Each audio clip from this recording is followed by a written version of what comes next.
Good afternoon, everyone. Thank you for come to this GSI seminar on responsible climate intervention. It's a really important discussion topic. I hope you find it interesting and that we have a really good discussion.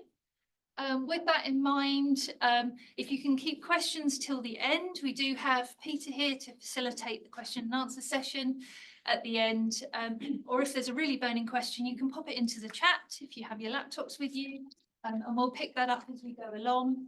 In terms of basic housekeeping, and fire alarms, apparently they had one this morning in this building, so you shouldn't have a reason to evacuate. And with that, I will hand over to Peter Cox, who is going to talk you through the introduction to this. Peter is Director of the Global Systems Institute. Thank you. Yeah, just a few minutes to me, folks. So,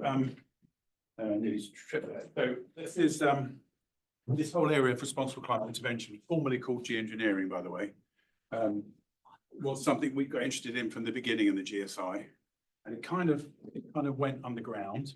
We stopped doing it, but actually, the agenda has grown up and it's got more and more prominent, certainly in the US, to the point where for many years people would have said we don't think it's responsible to even talk about this. I actually think it would be irresponsible not to talk about it, not to do the science, not have the discussions, of which this is the first of those discussions. So you will notice on the GSI website we now have a theme on responsible climate intervention, led by three of the people you can hear from, Jim and Katrina, and Alex is going to talk, who's an expert on SRM geoengineering. Just very briefly, geoengineering is embedded in the standard scenarios that we use for climate projection, like RCP 2.6. If you have a look in that, it assumes negative emissions by the end of the century, normally assumed to be by BECCS, biomass energy carbon capture and storage, which is a form of geoengineering, carbon dioxide removal.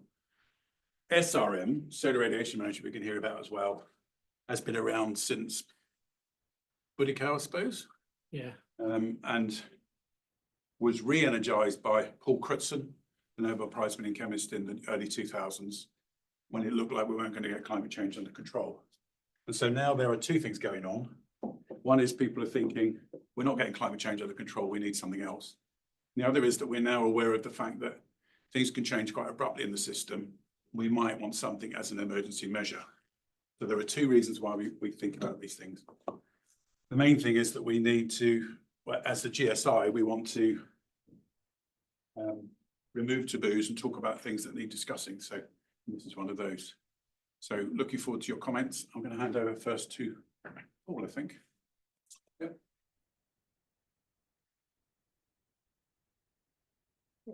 Peter.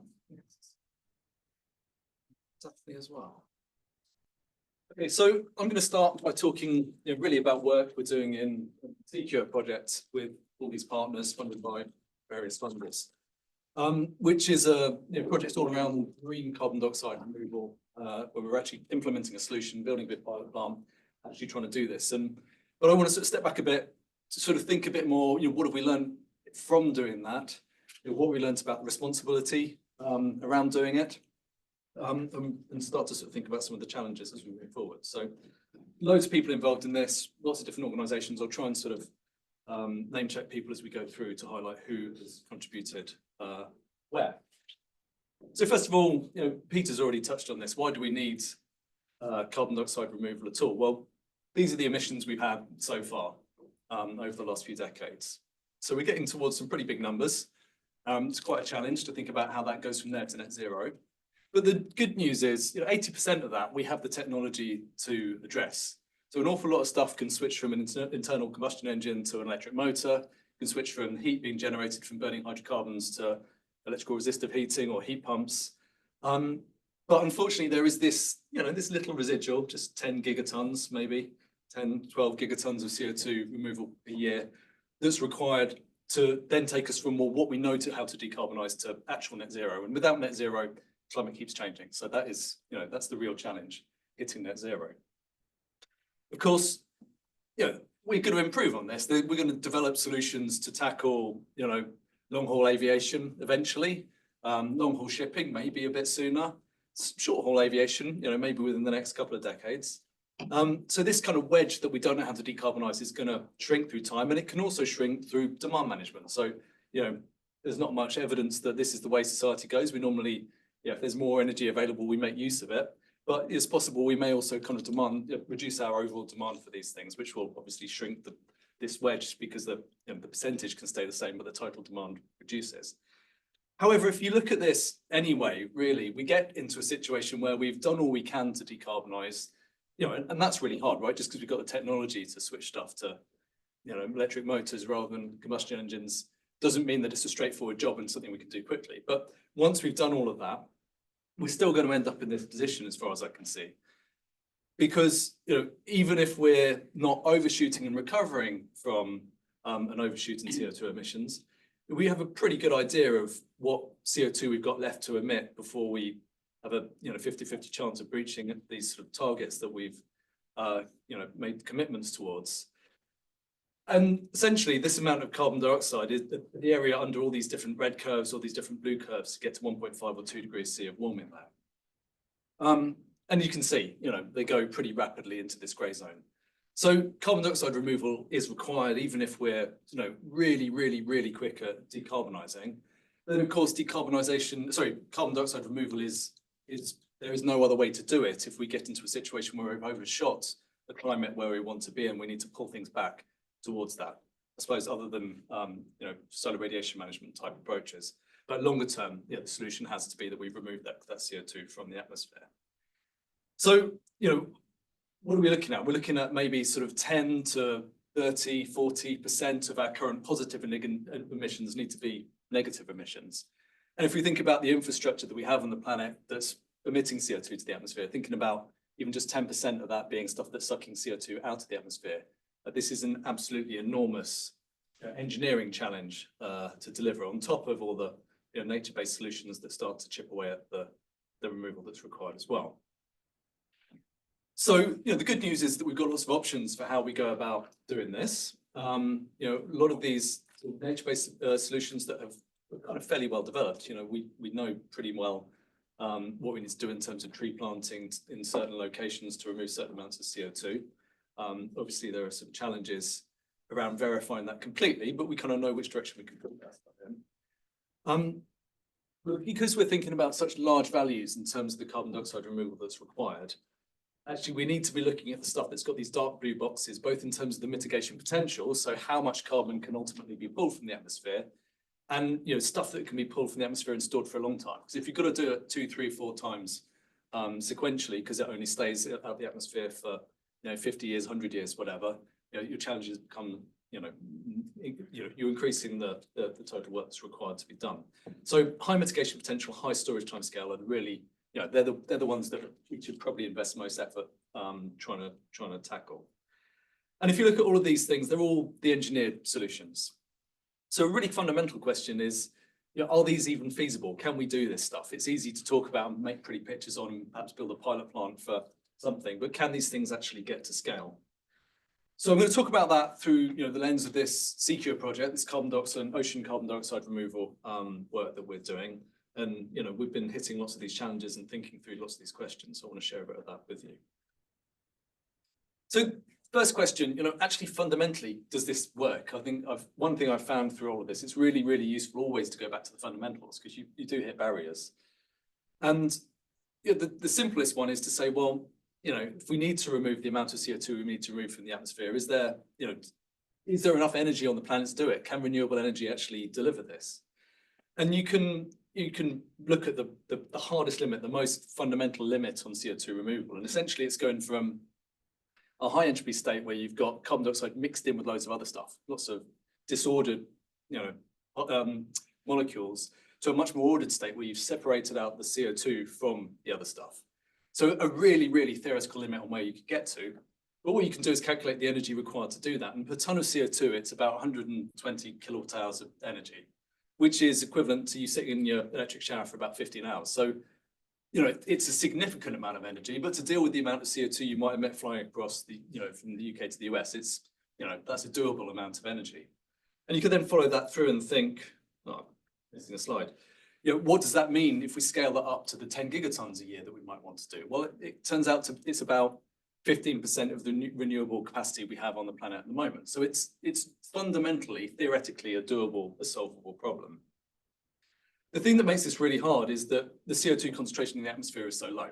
So we're going from this really, really disordered state, like carbon dioxide spread across a huge amount of air, to this, pure state. And the fundamental energy required to do that is just enormous. The concentration is the key thing there. So the starting concentration of the gas you're working from. And it drops extremely rapidly as you start to work from something that's not at 0.04%, but at maybe 1%, 2%, 3%. A coal-fired power station's maybe 15% CO2, a gas-fired power station maybe 6% CO2. So you're starting to work in this area where the removal is energetically much more feasible. You're still adding a lot to the cost of what that power station has to do to capture its carbon, but you can see why people are starting to do those things. The other option we've got is to move towards something that has a higher starting concentration of CO2 than air has. And seawater is a good candidate there. So the concentration of carbon dioxide in seawater is about 150 times higher than it is in air per unit volume. So it seems like a good place to start. And that's really where we got into this work from, looking at direct air capture approaches and thinking, feels like there's a better way. The other advantage seawater has kind of relates to the reason why it holds so much carbon. So it's kind of quite a lot going on here, but you've got three curves. You've got dissolved CO2 in seawater, you've got dissolved bicarbonate and dissolved carbonate. And these are three different forms of dissolved carbon. If you put CO2 into seawater, at any given pH, it will just split itself into these relative proportions of these three species of carbon. So at pH 8.1, where seawater is, less than 1% of it is as CO2, the rest is as carbonate and primarily bicarbonate. So that's the reason why seawater holds so much CO2, but it also means that it's actually really, really, really easy to get that CO2 out of the water. All you have to do is drop that pH from pH 8 to pH 4, and it all turns into CO2. So you've got this massive overpressure of CO2 that wants to come out of the water. So kind of, straightforward to do. pH 4 is not particularly nasty pH. That's your sort of apple juice, pH for tomato, apparently. So, it's not an enormous change in terms of the pH. And the first step of this project, the first phase of this project was just to say, well, we kind of think this works. It should work. It sort of works in other settings. Let's just try this. So Tom Bell and colleagues in PML built this sort of simple rig. So this is a column that acidified water was going into. Air was going in the opposite direction, and we're measuring the concentration of the CO2 coming out the other end, the carbon drop in terms of water coming in and going out. And what we found, don't worry too much about it, but basically you're stripping 80, 90, 95% of the CO2 from that water quite straightforwardly as it trickled down through that column. So fundamentally, this all works. There's no big issues with it. And what does it get you to in terms of this curve, in terms of the, how big a head start does it get you on this journey of going to pure CO2, which you need to do if you're going to put it in pipes, you're going to transport it, you're going to store it geologically, which is kind of the logical place where you end up once you suck in gigatons of CO2 out of the sky. And there's different ways you could go about doing this. I won't talk about the pros and cons of the different approaches, but you're pretty rapidly halving, or more than halving, the energy costs required to go from what was CO2 in the air to CO2 that's ready to be stored geologically. So the next fundamental question is, well, what other costs are there associated with this, this pH swing that's required that gets us to this kind of initial better starting point in terms of CO2 concentrations? And the way that we're doing it in the pilot plant, and I'll sort of show pictures and things of it in a bit, is using something called bipolar membrane electrodialysis, which is a neat electrolysis solution where you've got a cation and anion exchange membrane sandwiched together. So membranes that allow positive stuff through in one direction, negative stuff through in the other direction. And the clever thing here is that, and this is a sort of established technique, uncharged stuff can make its way into the center. So water can get into the center of these sandwich membranes, and then you apply a voltage across it, and the positively charged components come out in one side. So H plus is what you measure when you're measuring pH, it's the acid. OH minus is coming out in the other direction. So you're dissociating the water into an acid and a base, which you can then use to do this kind of pH swing, this drop in pH and the return that's required before the water is released back to the ocean. So again, you can do the sort of theoretical work on that, and you can look at how the energy consumption changes with the different sort of pHs that you might try and kind of create across this to deliver the CO2 removal. And to strip all of the CO2 from the seawater, you want to be hitting a pH change that's highlighted by this. It's the difference between the two sides of that membrane. So the kind of slightly disappointing thing is that actually that comes out as being a bigger number than the amount of energy you're saving by starting with seawater, which means that we're now in a situation where we've kind of got a cool idea, start from seawater, but the kind of established approach to getting the CO2 out of that seawater actually is more costly than the sort of benefit you get to starting from seawater, which now means you've got to dig into the basics, and you can't just say, well, fundamentally, this is the way we thought we're doing it, go off and do it for us. So we need to understand the nuances of the challenge. So that's kind of, essentially why we're building the pilot plant. Like this is a complex thing. We've got funding from DESNZ's government to basically say, well, there's a pretty decent idea here. Let's go fairly big, fairly quickly, and tell us what problems you hit on the way. So then we can work out whether or not this can, scale and be a significant contributor to CO2 removal long term. So the pilot plant we've built or almost finished building is in actually the Sea Life Centre in Weymouth, which is a really awkward place to get to on public transport, but I'm spending a lot of time going backwards and forwards there, as are various other people. We're there because they've got seawater abstraction and discharge infrastructure in place. So we can sort of piggyback on the water they're using actually to keep their aquariums topped up with water. And they also had some space that was pretty useful. So what's the pilot plant actually doing? Well, we take the water into the pilot plant. We need to pre-treat the water. So before this electrolysis step, we've got to remove all the calcium and magnesium from the water. Otherwise, it just forms essentially limescale on the surface, or actually potentially even within these membranes, just destroying them. And they're 30,000 pounds a pot. We don't want to be sort of destroying too many of them. So I'll talk through that step in a second. We've got the electrolysis step that I kind of briefly introduced. But percolating CO2 stripper, so that's that column that we looked at previously. So the steps that we didn't talk about are the fact that the CO2 comes out of that water, not at a particularly high CO2 concentration. It needs to go to purity. So we've been working with Brunel University in London to think about an appropriate CO2 purification step there. And I'll talk about that in a second. Then the final step is that this acidified water, obviously, we don't want to be releasing pH 4 water to the ocean. And even if you did, it wouldn't absorb more CO2. We need to put the same number of moles of base back into the water as we put moles of acid into the water to strip the CO2 out of it. So there's a sort of final step that looks very simple there, but turns out to be a bit more complicated. So we now have this kind of terrifyingly big and complex facility. And Sam McDonald from Eloquent Hydrock has been the lead engineer actually doing the build work, design and build work on that. Sorry, icons have appeared all over the place and made things a bit tricky to read. But actually, one really important part of this is just understanding what are the challenges around building the seawater abstraction infrastructure to do something like this. At this scale, we've understood it. You go to big scales, actually, how big can you build pipes? You get to a point where you're fabricating them in situ, you're building a power station, and there's a huge embedded energy cost associated with all the concrete around that. So just understanding that stage is really important. The next stage, and VTech sitting in the back of the room and spent a lot of time working on this, is this pre-treatment step. This was the sort of unsolved problem that we had coming into this project. We got a project through the Core 2 hub, NERC hub of carbon removal that Andy was a co-I on and VTech's done pretty much all the work on, where we developed an approach to precipitate out the minerals that remove the calcium and the magnesium, and that could then be returned back into the water. And I just played the video before I spoke through it, but it's kind of really valuable to then go to the pilot scale where you think, well, actually, this works really nicely in the lab.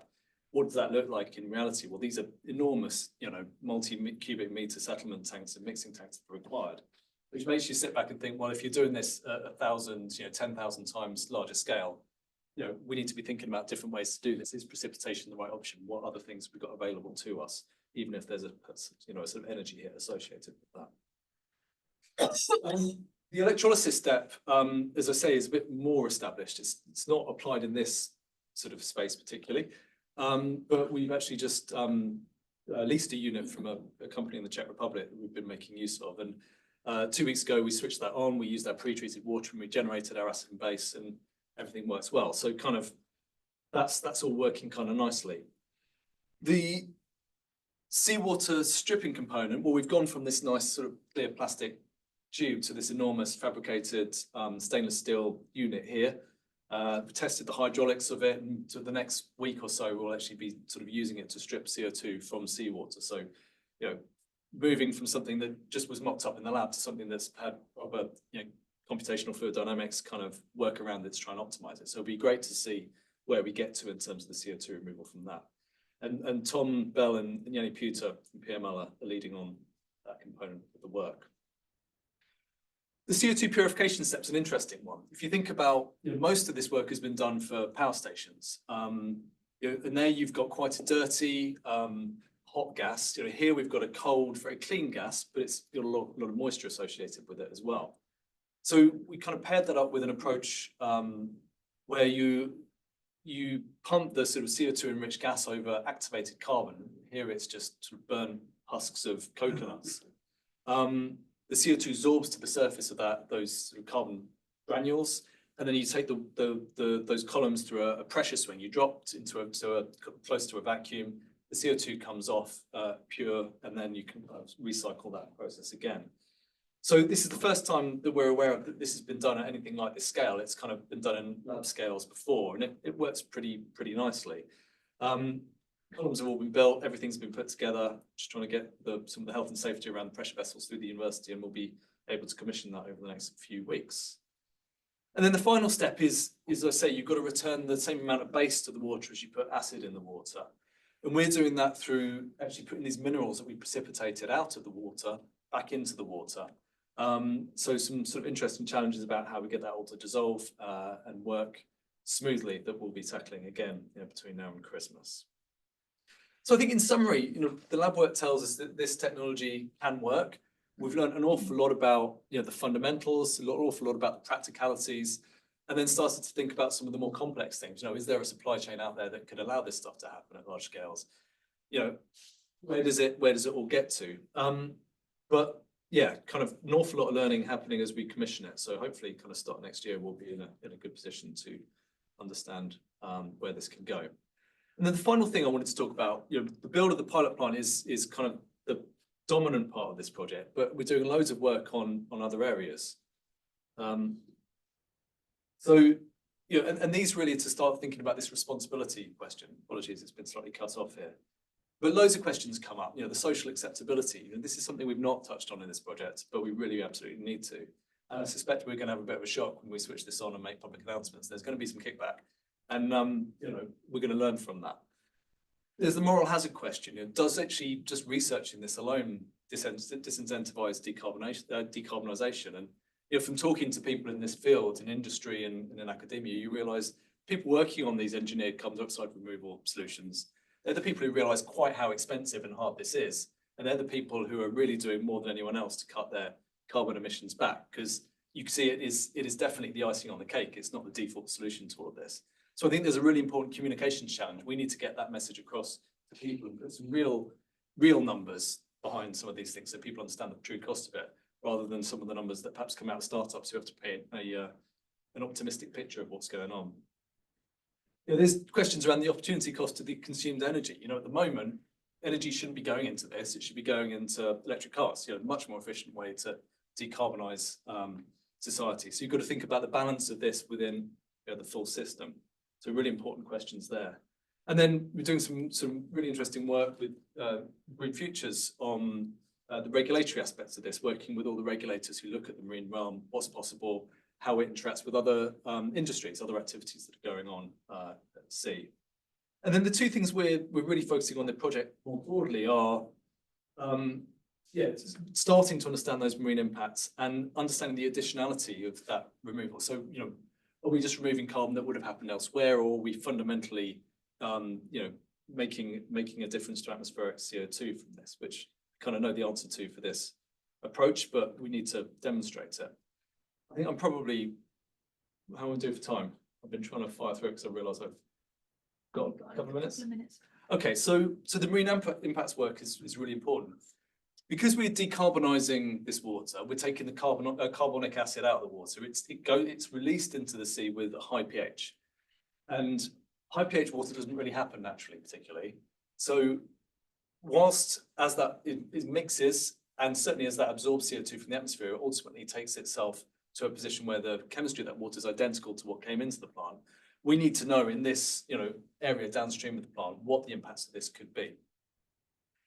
So Guy Hooper, PhD student joined between us and Plymouth Marine Laboratory, has been working on this and doing some initial experiments on it, but he's also done a great sort of literature review and said, well, what can we learn from, natural analogues to this, things like rock pools, where you do have a kind of an area where lots of photosynthesis strips carbon out of the water, and it's an enclosed environment, can't exchange that water or CO2 with the atmosphere too quickly.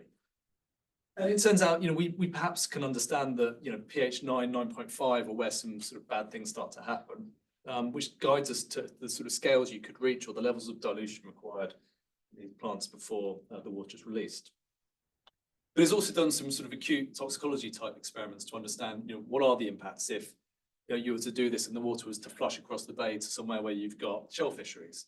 And you see, if the water hasn't been diluted by more than a couple of times, there's potential for some really big impacts on oxygen consumption and excretion, which are pretty good measures of the stress of that the organism is feeling. So we're starting, really just starting to understand some of these challenges. And my view is actually, even if the technology makes complete sense and we work out ways to get the energy costs down, it's going to be this that sort of prevents it from moving forwards at any realistic pace.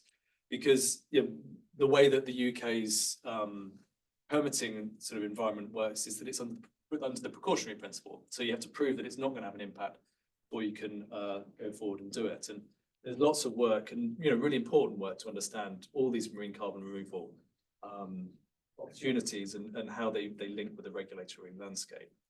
So that's going to be a lot of work that I imagine we're going to be doing over the coming years. The final bit is, okay, so we're releasing this water that's had the carbon dioxide removed from it. I should have said early on, but what the point of that is that it then absorbs CO2 from the atmosphere downstream of the plant as it exchanges with the atmosphere, as it mixes with the other seawater. So there's a bit of a challenge. You can't just say, well, I've got CO2 in this bottle here, therefore there's less CO2 in the atmosphere. Actually, you need to demonstrate the removal of the CO2 from the water downstream of the plant. And at pilot scale, that's okay. When you move towards big scale, you're not going to be measuring the water, 100 kilometers downstream of where you are. So the challenge really is to demonstrate the models are up to scratch when it comes to this. It's not super hard in terms of the modeling. It's, it's the sort of basic physics and basic chemistry. We're not having to worry too much about the biological components. So what we've been doing is, we've got a very high resolution model developed by or set up by Ricardo Torres for the Weymouth Bay area, and combining it with a whole bunch of field work in Weymouth Bay to actually demonstrate that the model is, doing what it should be doing and can be used as a tool essentially to kind of accredit the removal that has occurred. So I fired through that at pace, and hopefully there'll be lots of questions later on. But I think I'm now handing on to Jim. Is that right? Alex first. Oh, sorry. Alex. Alex.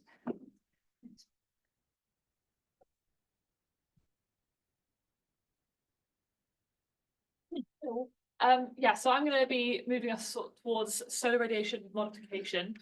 And as we've already heard today, it has many names. So solar radiation management, some even call it sunlight reflection methods.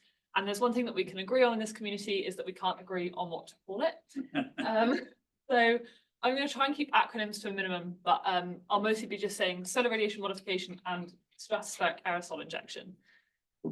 And again, this probably isn't really relevant for everyone here, but the reason we're looking at this is because temperatures are rising at this crazy unprecedented rate, and it's causing a whole bunch of natural disasters.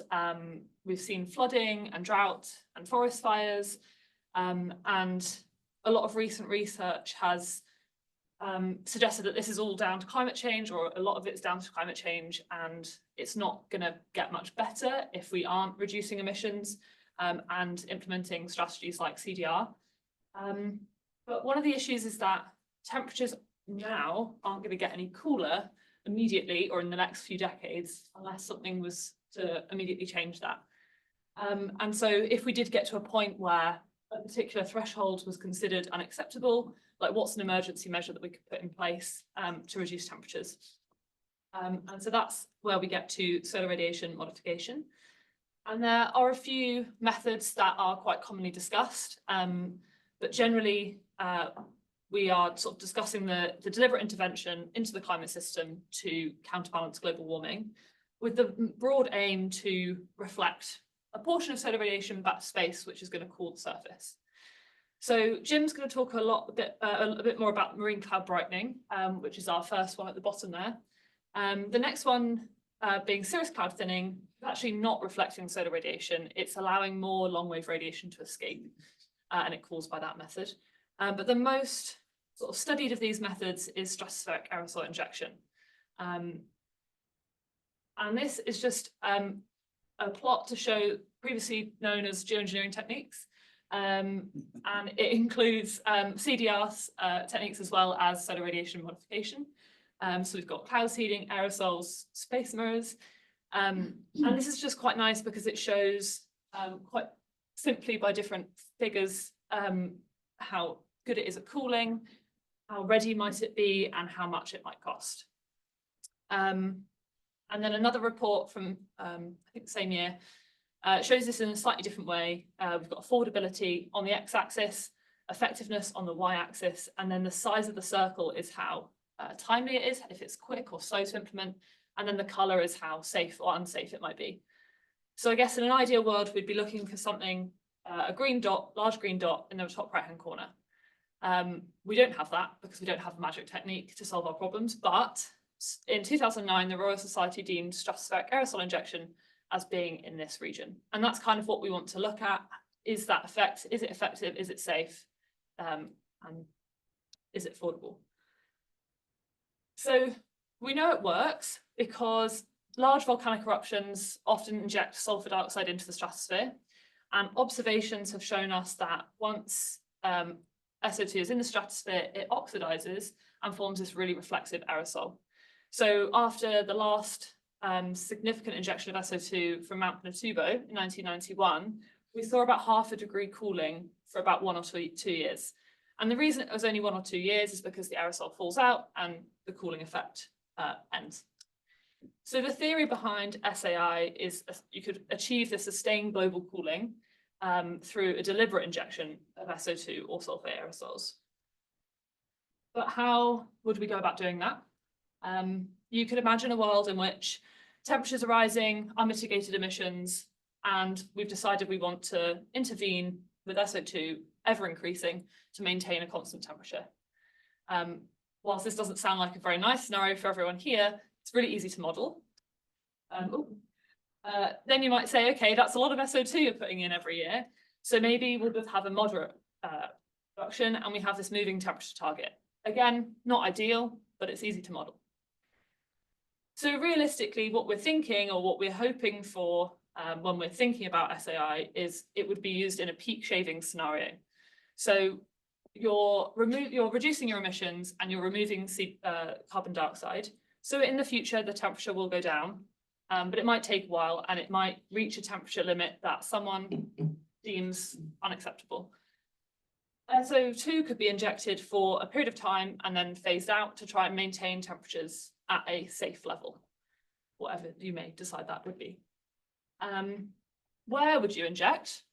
So historically, we've kind of looked at the equator, let the stratosphere use its own circulation to move aerosols towards the poles, have a much more homogeneous latitudinal spread of aerosols for global cooling. One might decide to inject in just one hemisphere, a rogue actor or state who wants to just cool their landmass. That is not a good idea. You could choose multiple locations. You could have a series of latitudes that you deem to be optimal for injection. And this is all just to say that these differences in the scenarios of how and the strategy, so the where, have really significant impacts on both the surface and the stratospheric response. So it's really important when we're discussing the results of SAI scenarios, stratospheric injection, aerosol injection scenarios, that they're in the context of those design choices.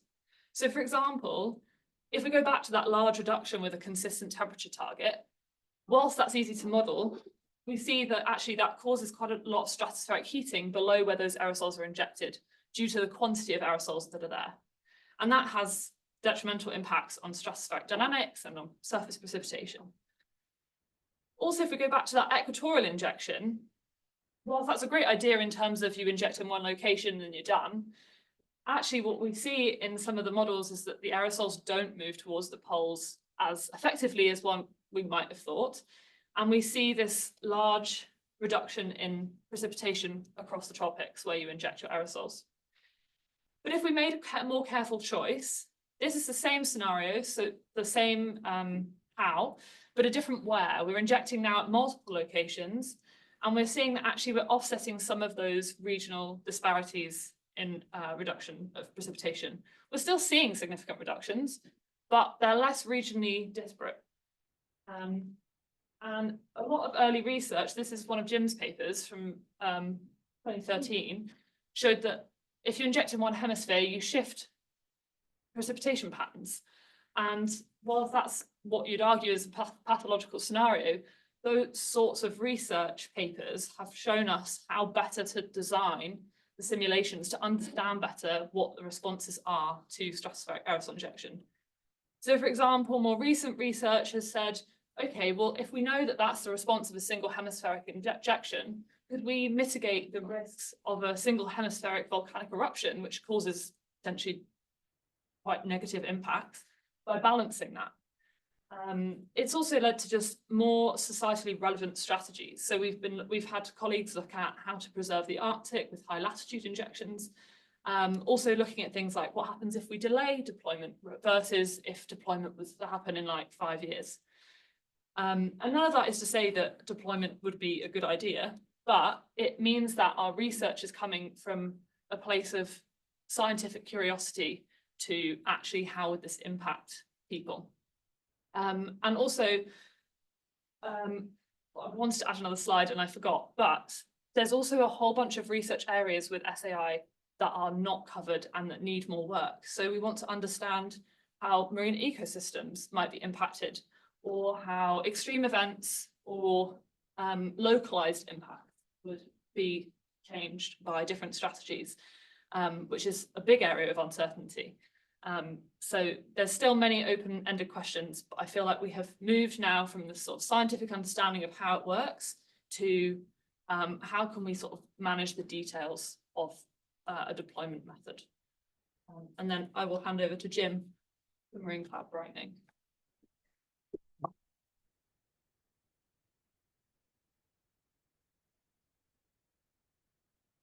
Alice.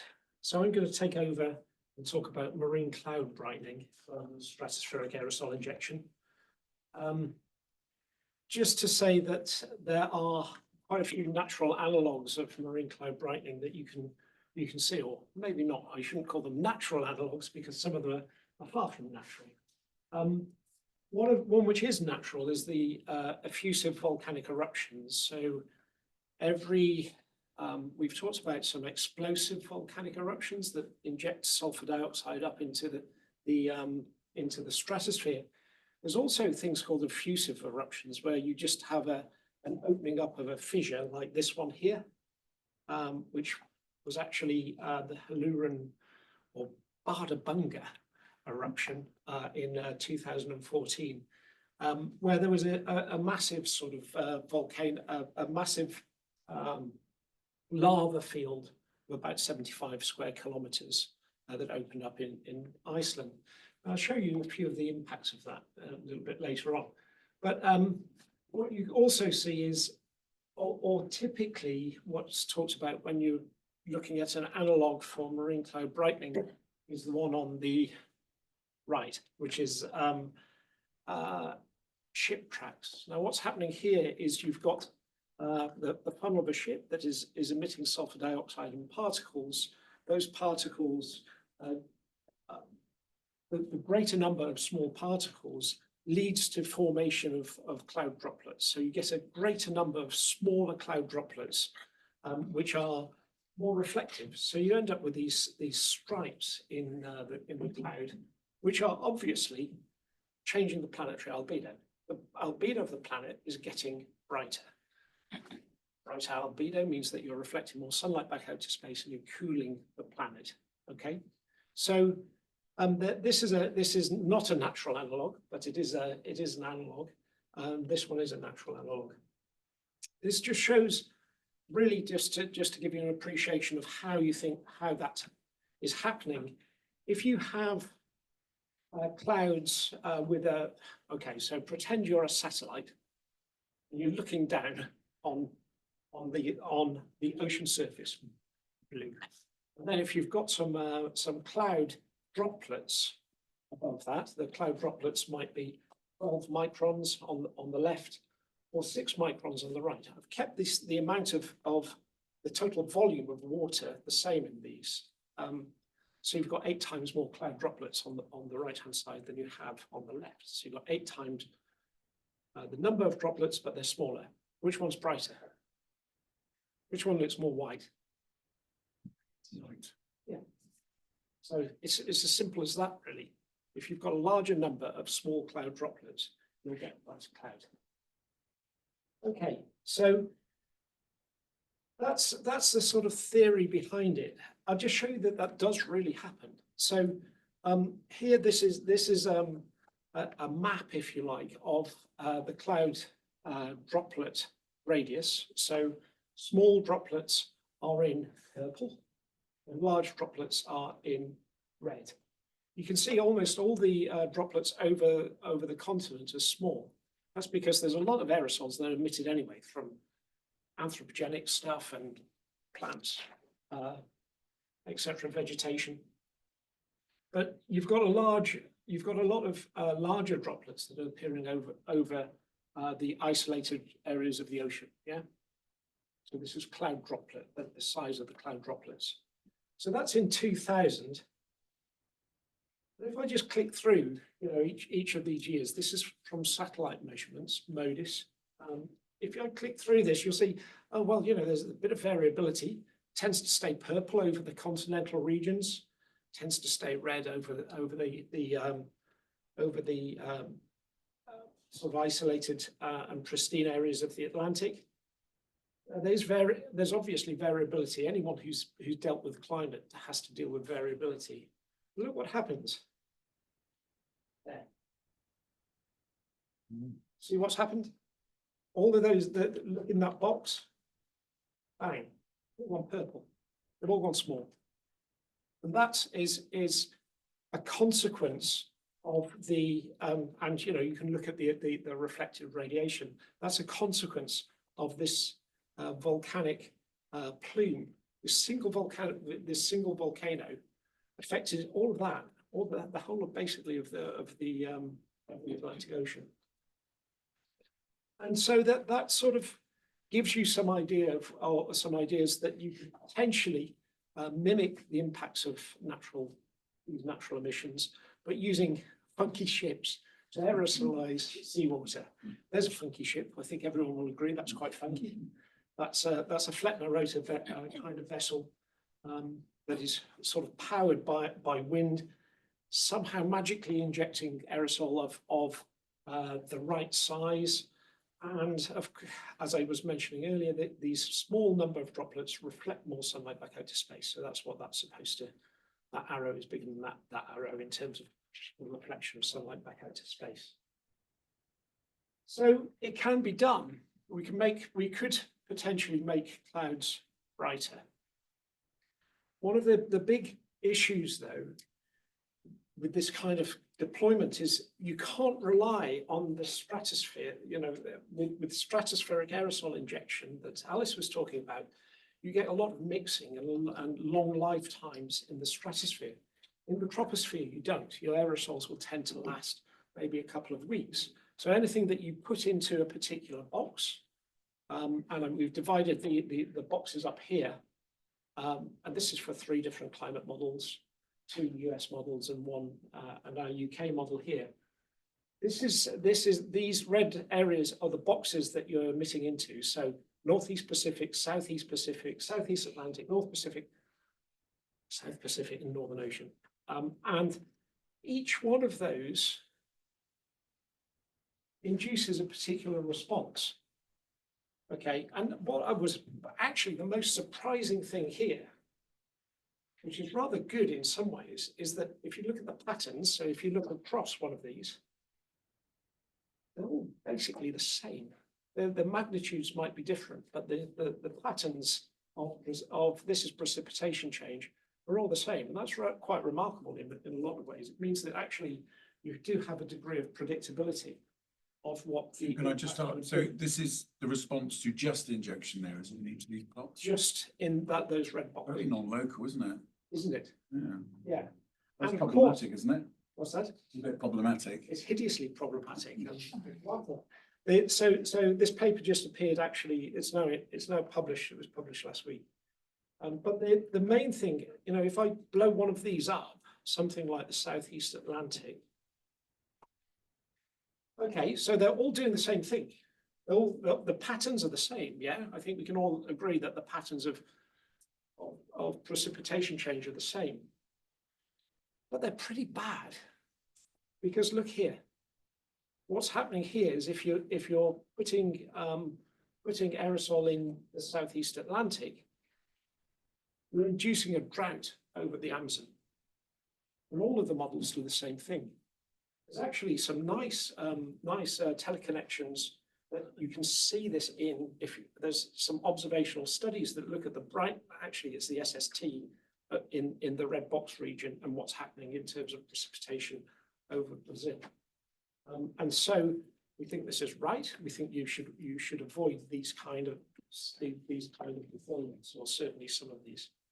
The problem, what we really struggle with though is, can we actually use combinations of these, or how on earth could you do this deployment in order to avoid some of these rather detrimental side effects?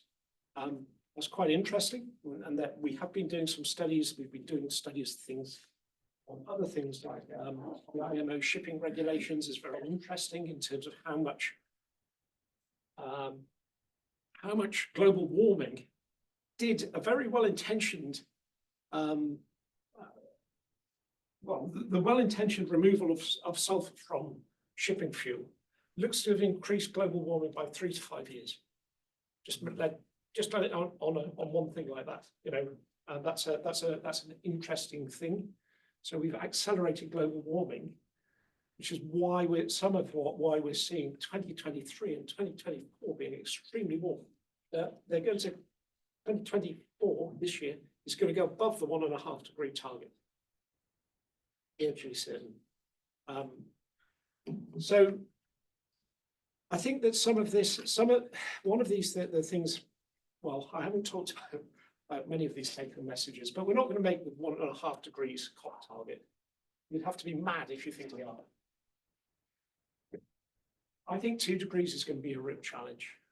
I mean, the current commitment look as though you'll be looking at 3 degrees. I mean, Paul showed some of these things where, oh yes, you can make it.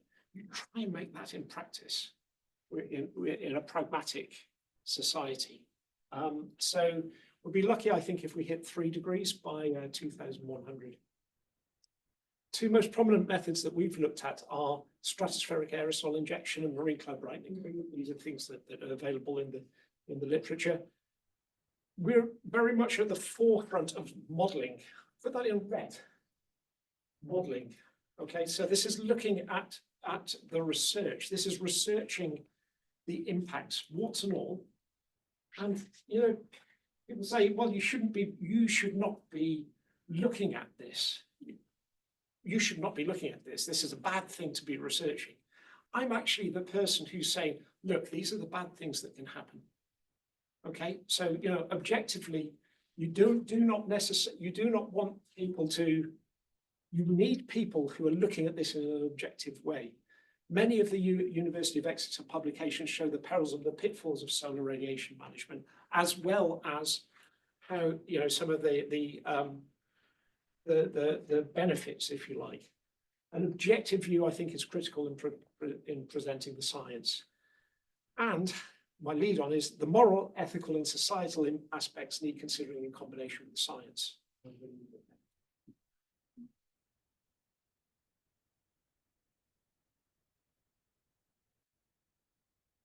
Smoothly done, Jim. Okay, so I am going to talk about what I still call geoengineering. I don't call it responsible climate intervention.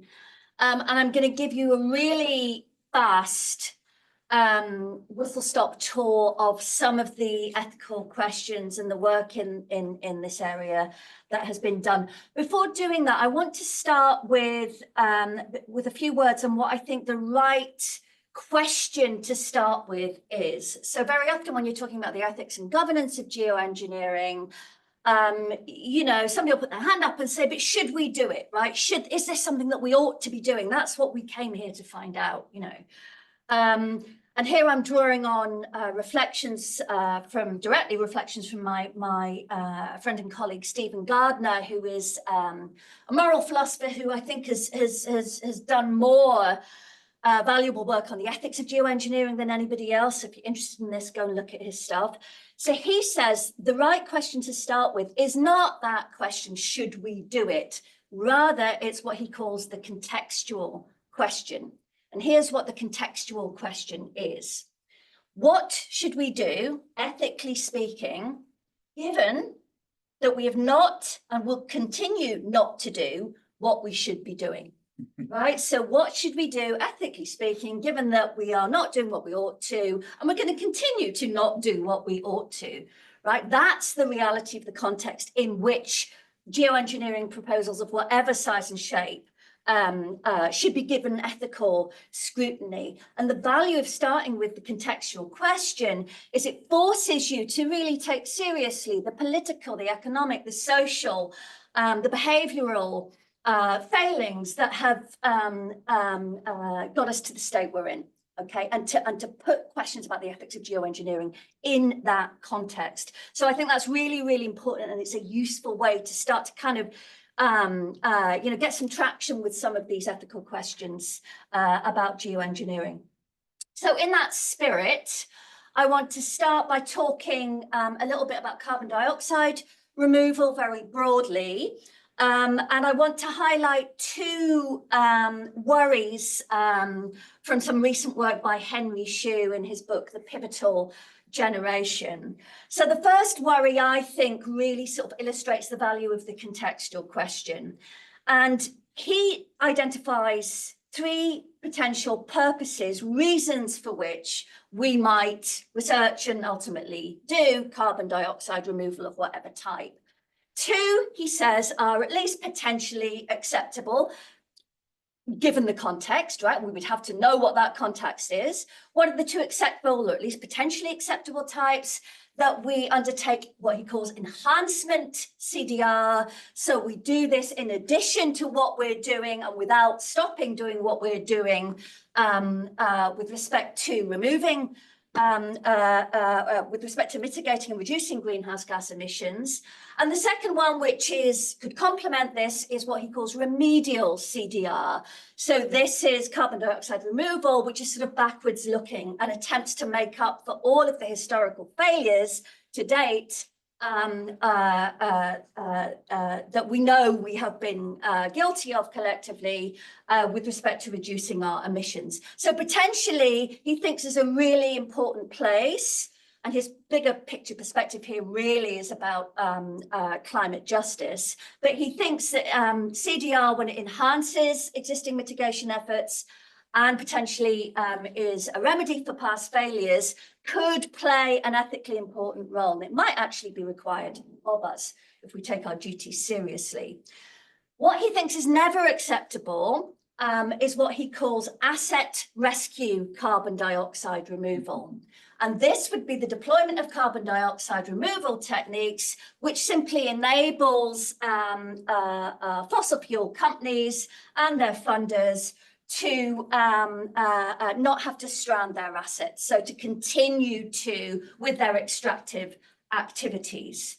Now, if you take Stephen Gardner's point about the contextual question being the right question to start with, then we should really be worrying about the possibility of asset rescue carbon dioxide removal. Why? Well, because we know how slow-moving fossil fuel companies have been. We know how badly behaved they have been with respect to disinformation, et cetera, and attempts to manipulate political systems, particularly in the US, in a way that enables them to continue to extract. So we should really be taking seriously that asset rescue purpose and rationale for carbon dioxide removal, and be on our guard, right from sort of early days indoors research all the way through to outdoor kind of experimentation, such as what Paul was talking about. We should really be on our guard that we are not enabling, that we are not propelling research trajectories forwards in a way which serves that purpose. Okay? Because the contextual question gives us really good reasons to worry about fossil fuel companies as bad actors.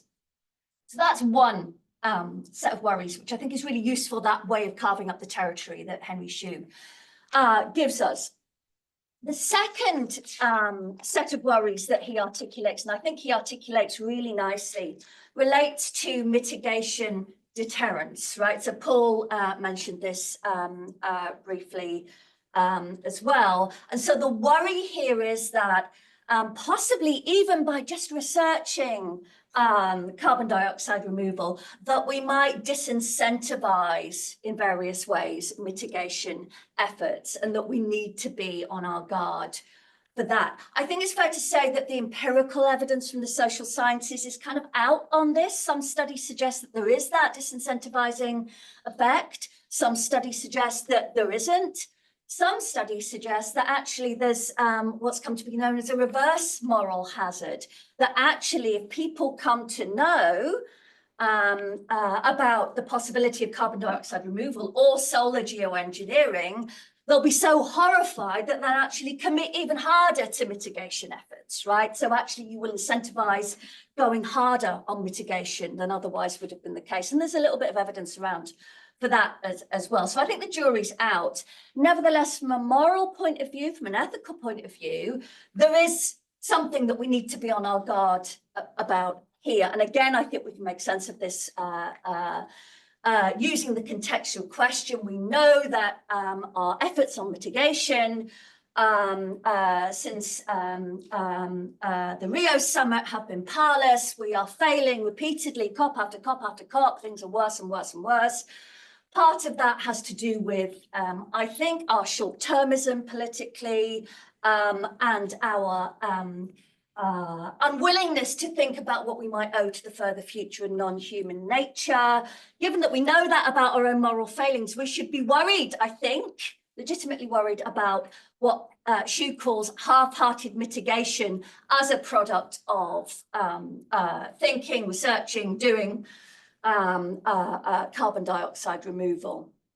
I think an interesting way in which, a feature of the way in which Henry Shue casts this is in point B on the slide. So he makes the point that we might be tempted, and this is sort of a bit more of a kind of subtle point, I think, than just the standard mitigation deterrence point.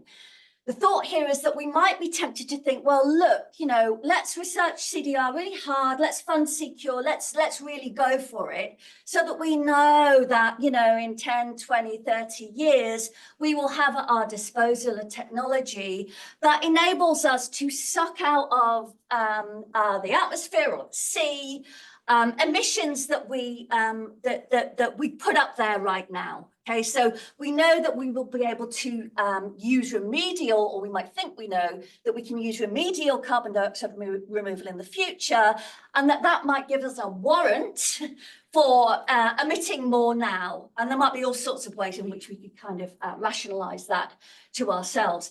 His argument, one of the points, the worries he has about that is that not all emissions are equal, right? We know that we can't simply sort of trade off emissions in the present against those in the future, because if we emit more in the present, we might well pass various climate tipping points beyond which remedial carbon dioxide removal is not going to help us. particularly when we look at cascades of climate tipping points and things sort of running away from human control. So we really have to be particularly careful about remedial carbon dioxide removal as sort of tempting us to think we've got a carte blanche or a license in the present to just, carry on as we're doing, to be frank. Okay, zooming out a little bit on carbon dioxide removal, and then I'll move on to talk about solar geoengineering. So this is taking a sort of bigger picture climate justice perspective, and I think there's a real tension in the political and philosophical literature around carbon dioxide removal as a sort of a tool of climate justice, as a way of delivering on what climate justice demands of us, both with respect to people with whom we coexist globally and with respect to those who will come after us into the far future.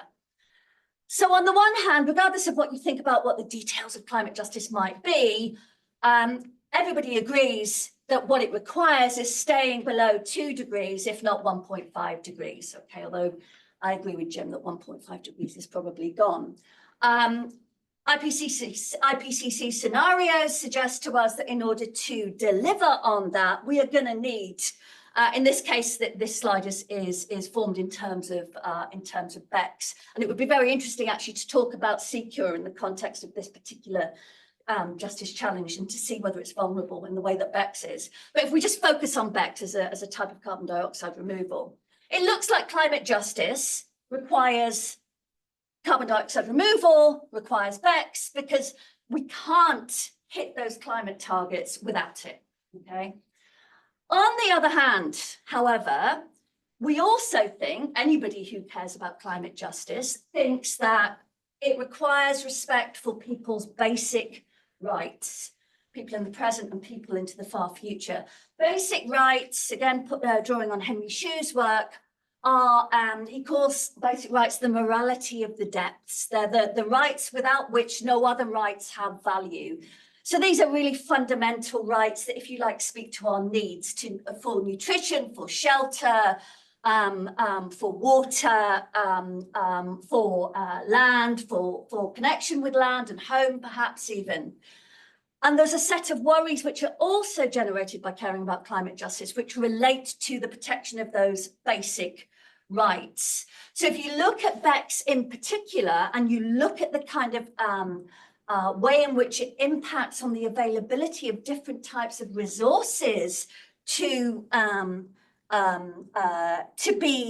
the kind of impact that it would have to be a tool in the way that the IPCC envisages it, that raises real worries about people's basic rights in the present and into the far future. So if you look at land use, okay, so BECCS needs huge amounts of land in order to grow feedstock for the process to be effective. On some accounts of this, it requires up to 1/3 of existing arable land and 1 or 2 India's worth of land, right? Just to grow the feedstock for this stuff, whether it's miscanthus or willow or whatever it is. So that immediately, from a justice point of view, raises the question, well, who makes way for that? Whose land, right? Who gives up their land? And what are the processes by which that land is given up? And if it has to happen, how are they going to be compensated for that? Are the losses up for compensation, right? Are these losses things that can be compensated for? Or, again, the contextual question, should we really be worried, given what we know about the history of ways in which human beings have stolen land from one another, should we really be worried about, especially in sort of desperate times, about land grabs here and what that means for people's basic rights? Okay.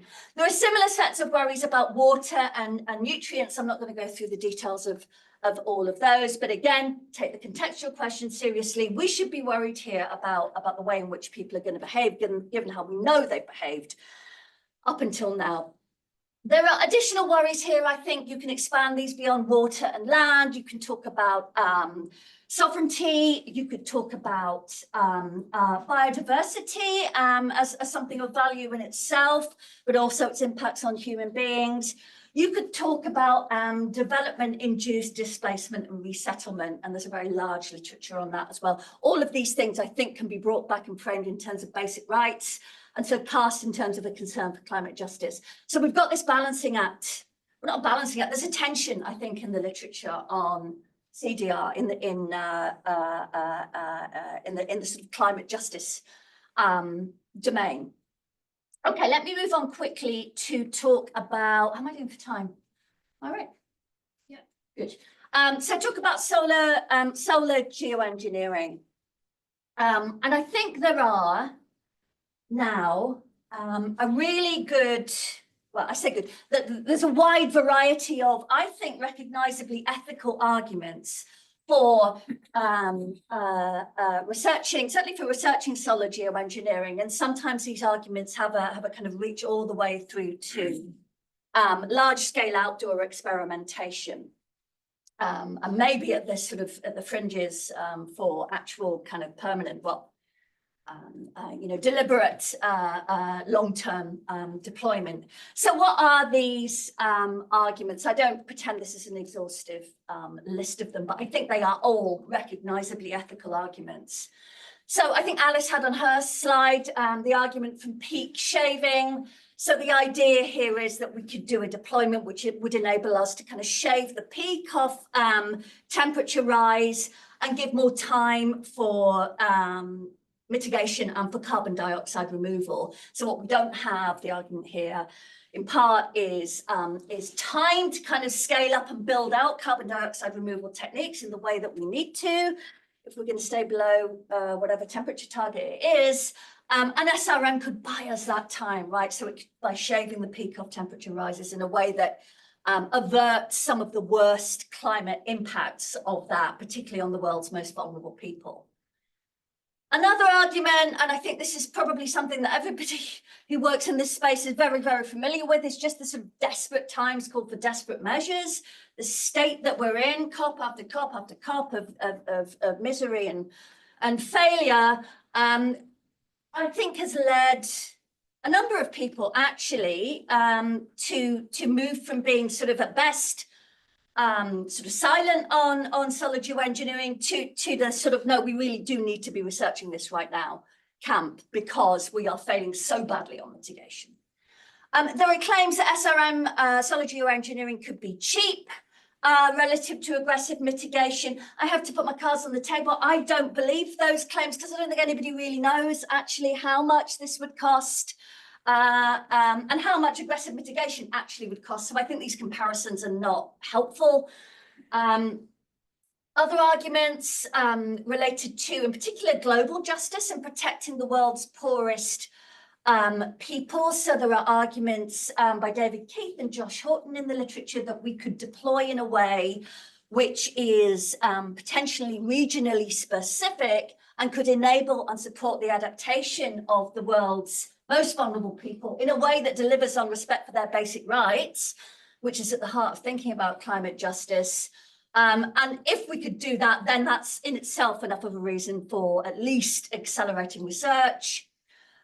Different kind of argument is that, well, okay, this shouldn't be our first go-to solution, but we need a plan B, and it should be blatantly obvious. The argument is, given how badly we're failing, that we don't have one. This is a good plan B. Okay, it's an insurance policy that we, and this is related to the last bullet points, that not only is it good for us to have, but it's that we're required to develop in order to deliver to future people what we owe to them.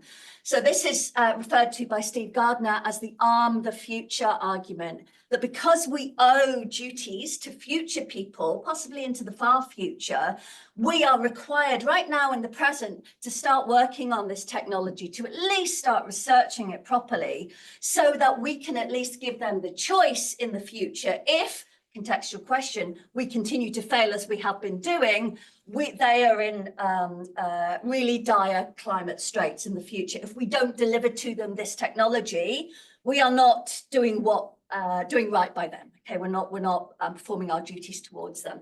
All of those are ethical arguments, I think, and they're all recognizably ethical arguments. So I don't think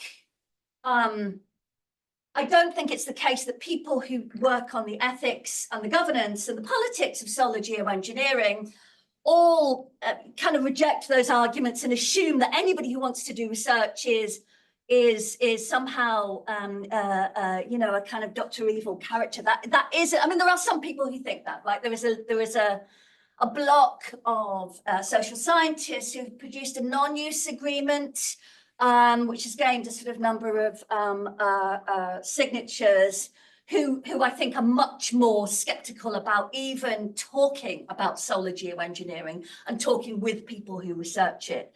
But there are also many moral philosophers and political scientists who think it's really important to be in the conversation, even if they are skeptical of some of these arguments. So moral arguments against, ethical arguments against SRM, there's loads and loads and loads of them. I think a number of these has probably occurred to you if you've been sitting listening.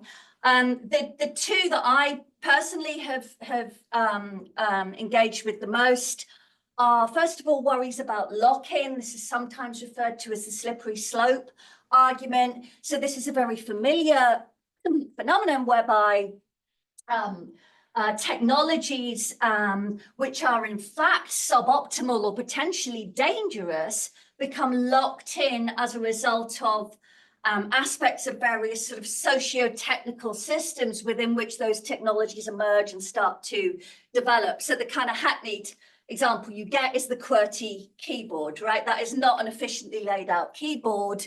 Apparently for typing, we could all type much more quickly if we didn't use a QWERTY keyboard, but we're sort of stuck with it. Or the VHS Betamax kind of video technology is another example you get.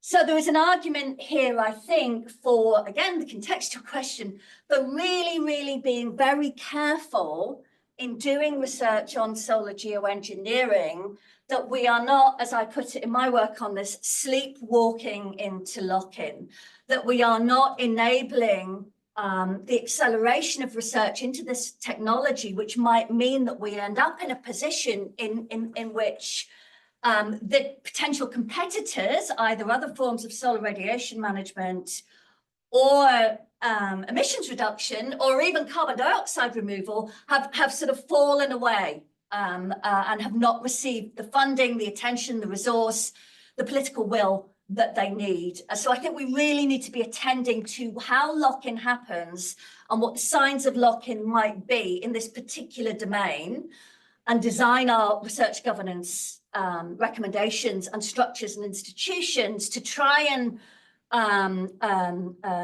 attend to that, right, and protect us from it.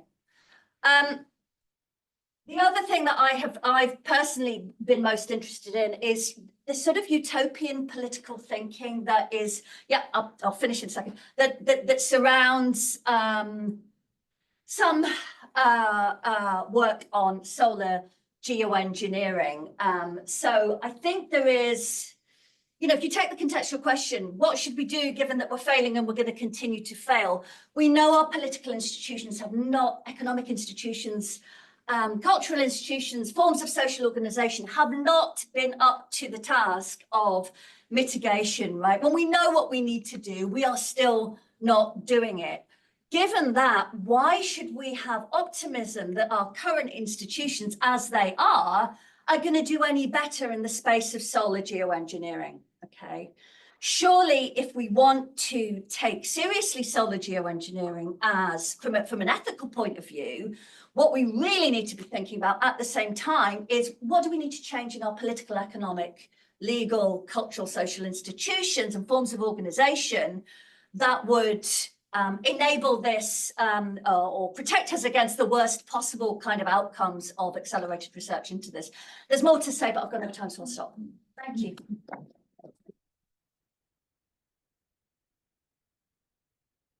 Very much to our speakers. I told you it'd be thought-provoking. I'm going to hand over now to Peter Lefort, who runs our Green Futures Network. For the Q&A session, we have till past. We've got 15 minutes for questions, thoughts, reflections on what you've just heard. So when Peter has finished moving his mouse around and I don't bounce him into moving too quickly, Perfect, I'll yes, hand over to you. thank you very much. So, yeah, we've got about 15 minutes left. And I'm not going to say too much in terms of framing this, but just, I guess, 2 invitations and 1 instruction. The 2 invitations, this is a challenging area to be talking about, and I do hope we have a really interesting discussion. One is, when you're speaking, just speak from the I. So talk about what's your personal perspective, rather than making broad blanket statements. Like, that's a really interesting thing to hear. And the other thing is, fair enough, make statements, claims, but have a bit of curiosity. I think that's the thing that would be really interesting. What are you curious about in this? And then the instruction is, if you're talking for about a minute, I'll start doing that, which is an invitation to wrap up, or an instruction to wrap up. Don't take it personally, just so that we get through everybody. Online, we've got a few questions coming in. I'll read them out, as you won't be able to see me doing my lovely calm circle. I'm just going to start us with, so Tim's got a sort of a question, more of a rhetorical question, one I don't think we necessarily need to respond to, but I think it's maybe a useful framing, and for others who do speak, share questions, might want to respond to this about, should we be talking about geoengineering in terms of what we are already doing, putting gigatons of carbon dioxide into the atmosphere?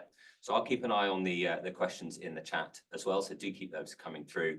But is there anybody in the room who wants a question or a reflection, something they'd like to share to what's been said already? Yeah. I'll give you a reflection, if I may.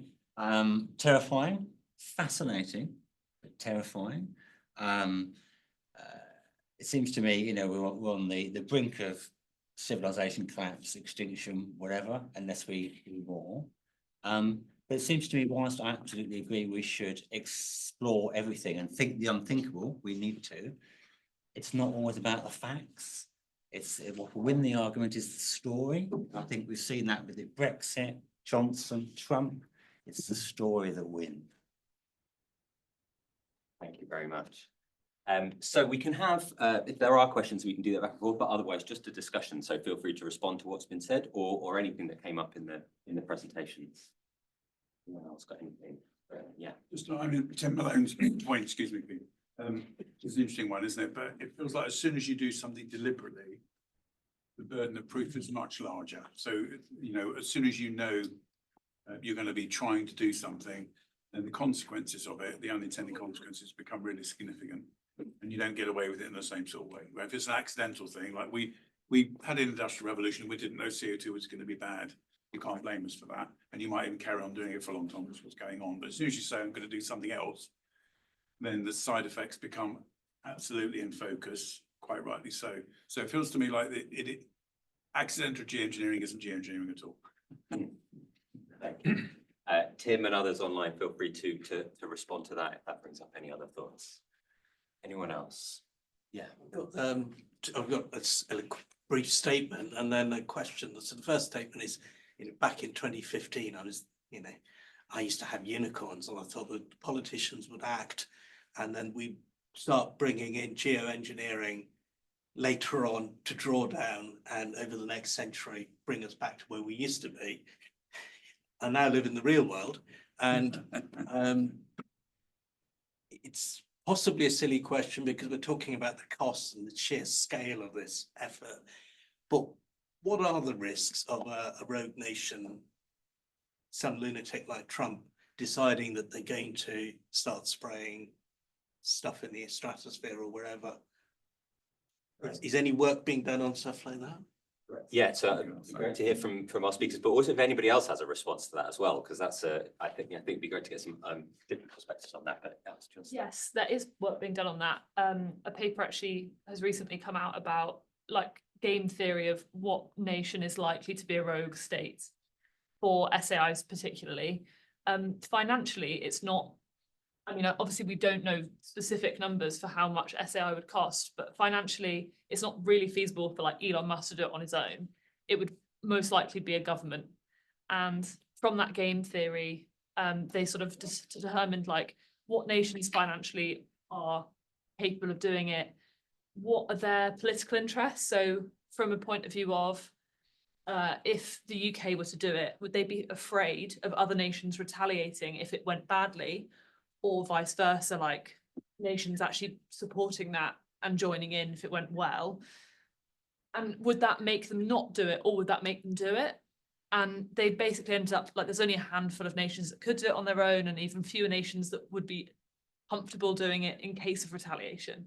And it's interesting because there weren't many that could really do that. But it's still like a risk. It's just they were just interested to see. Yeah. Thank you. Jim, you had a hand up as well. That's okay, it was similar. Yeah, please do.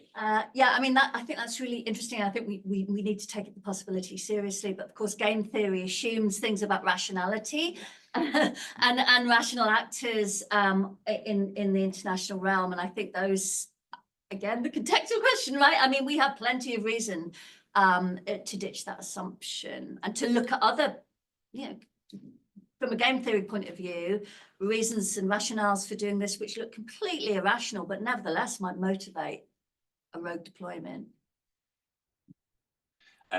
Just as on the chat, there's this intentionality question continues that Alex has talked about the difference between manslaughter and murder, and I think Tim adding in some nuance about where is that line in terms of intentionality. If fossil fuel industry has known what they have been doing, where is that? How is that muddied? So that's rolling along in the background.